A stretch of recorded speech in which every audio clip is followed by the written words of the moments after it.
What's going on, everybody? We're back again with our second game preview of today. We're going to be talking about the Falcons against the Patriots. A Super Bowl rematch here. A game that every Falcons fan would like to forget. And a game that every Patriots fan will always remember. But yeah, let's jump into this game. Falcons are coming off a loss last week against the Dolphins. A game in which they let the Dolphins come back on them in Atlanta and win the game. I was very surprised to see that. I just feel like over the course of the beginning of the season, they haven't really used Julio Jones as the way that you want a team who has Julio Jones to be used. I part blame of that to a new offensive coordinator in Steve Sarkisian, and partly in blame to Matt Ryan, who's not really forcing the issue to one of the best receivers in the league. You have a guy who's 6'4" and runs like a 4.4. You need to find a way to get him the ball any way possible. Now the Patriots are coming off a victory against the Jets. I think they've won two in a row here. They're in first place in their division right now. Not looking like a Patriots team that's one of the top tier teams in the league right now. You still have to be worried about them because they're still the Patriots. They're just coached so well on the offensive side of the ball. They have one of the best head coaches in the game. And they have one of the greatest quarterbacks to ever play the game, Tom Brady. So looking at this matchup here, some couple of key matchups here is going to be Julio Jones versus that New England secondary. Now I know the talk of New England for most of the season to start the season has been how bad their defense has been. And everyone sees it. Their defense is a huge problem right now.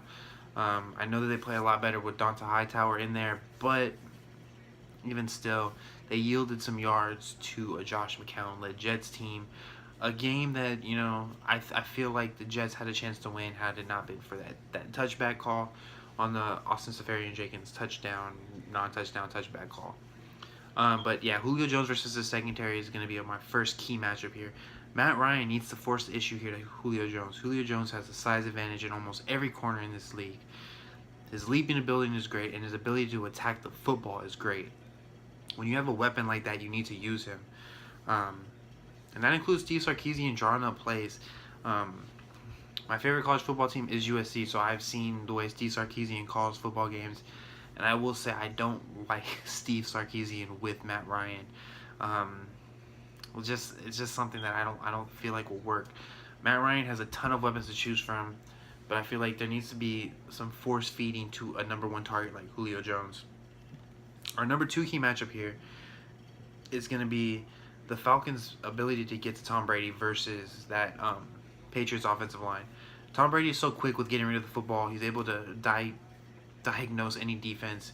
I've seen it the last couple weeks watching him play. He'll send a guy out in motion just to see if they're in man or in zone. So the Falcons are going to have to disguise that. The Falcons' defense plays very fast, very aggressive, and they like to hit. So for the Falcons, that's something that they're going to have to do is find a way to get pressure on Tom Brady. Hit him, force a turnover, things like that. You have to be able to hit Tom Brady and rattle him a little bit. I know you can't really rattle Tom Brady, but you have to be in his face. And our third and final key matchup here is going to be the Falcons running game versus the Patriots defense. The Patriots defense has, been very, very weak. I just feel like with Atlanta's offensive line, with Tevin Coleman and Devontae Freeman, I feel like the Falcons should be able to run this ball. Something that they didn't do in the Super Bowl was continue on with the run ball and work clock, especially being up 28-3 in the Super Bowl. You should have been running the ball. I think that's something that will always haunt them is that they didn't work clock in that game. And, for example, if they get a lead on New England in this game, expect to see a heavy dose of Freeman and Coleman in this game. I feel like that's something that they need to keep going is feeding Devontae Freeman.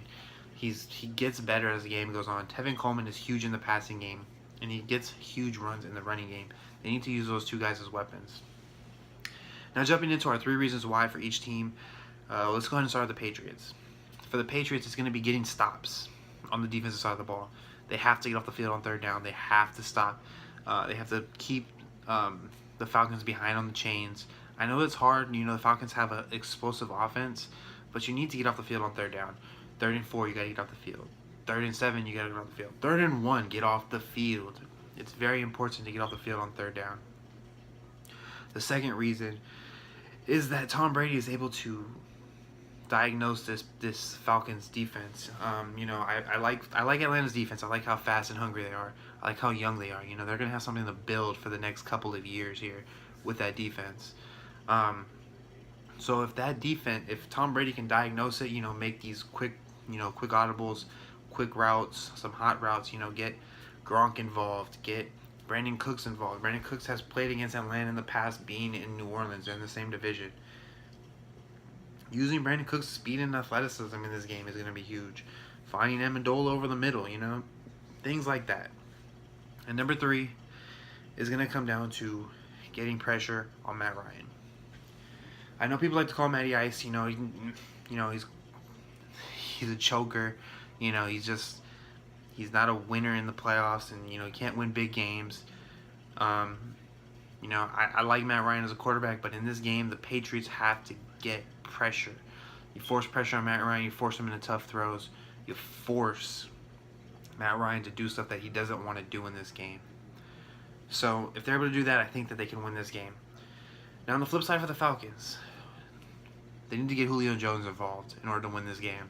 He needs to have about 8 or 9 catches for over 120 yards and a touchdown. He needs to get going.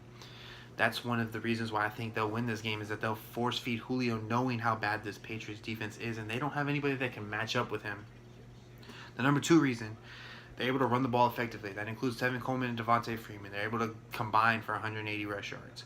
I think that they can do that on 30 carries total against this defense. They have the offensive line to do it, and they have the running backs to do it. I think Matt Ryan needs to trust the run game and not get too pass happy in this game. And number 3, they're able to hit Tom Brady. If you hit Tom Brady, you force him to turn the ball over, you get a couple sacks. I know 2 or 3 sacks isn't a lot, but on Tom Brady, it's a lot because of how quick he's able to get the ball out. So if you're able to do that, you can win this game. My prediction for this game is that the Patriots are going to win this game. Why? I think the Patriots will win this game because of Tom Brady. He's going to keep them in this game. I think they're going to try to waste a lot of clock to keep Atlanta's offense off the field. I don't think this is going to be a high-scoring affair, though. I think that for some reason Atlanta's defense is going to show up, but Tom Brady's going to have the last possession, and he's going to take New England down the field for the win. I'm thinking 21-20, honestly. 21-20 New England. I think it's going to be a great game to watch on a Sunday night, too. So it's going to be one of the most highlighted games of the week. It's probably going to draw a whole lot of viewership. It's just something to watch for in this game. If whoever gets the ball last, I think is going to... If it's a close game, a one-possession game, whoever gets the ball last is going to win this game. I just have a little bit more confidence in Tom Brady than I do in Matt Ryan. That's my only reasoning behind picking New England in this game.